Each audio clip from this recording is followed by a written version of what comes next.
এখন এমন একটা জায়গায় আসছি, মানে এখানে যে আসে তারই মন ভরে যাবে।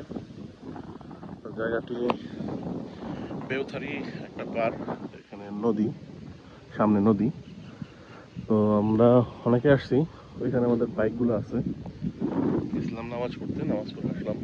আর এত সুন্দর বাতাস জায়গায়, মানে মন ভরে যাওয়ার মতো বাতাস। আর এখানে ব্লগের কাজ চলতেছে, অনেক ব্লগ বানাইছে, একদিকে দেখা যেতেছে সামনে অনেক হাজার হাজার হাজার হাজার ব্লগ, লাখ লাখ ব্লগ আছে এখানে। তো এখন এখানে সবাই আসছে আড্ডা দেওয়ার জন্য।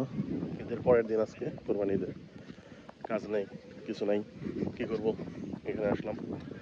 এসে দেখি মানে যে সুন্দর একটা জায়গা, বাইকগুলো উপরে রাখছি, দেখতে অনেক সুন্দর লাগতেছে বাইকগুলো উপরে, অনেকগুলো বাইক। অনেকদিন পরে আবার একসাথে, সবসময় তো একসাথে হওয়া হয় না, সবাই সবার কাজে ব্যস্ত থাকে। এখানে মোটামুটি সবাই আছে। আমরা আর কয়েকজন গেছে নামাজ পড়তে, ওইদিকে মসজিদ আছে, মসজিদে নামাজ পড়তে গেছে।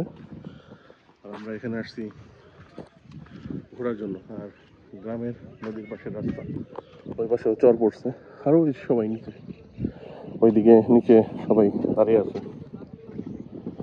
আর বাইকগুলো পরে সবাই সবার মতো প্ল্যান করতেছে গোসল করার কথা, গোসল করে নেই এখনো। সবাই বসে এখানে আড্ডা দিতেছে, জায়গাটা অস্থির।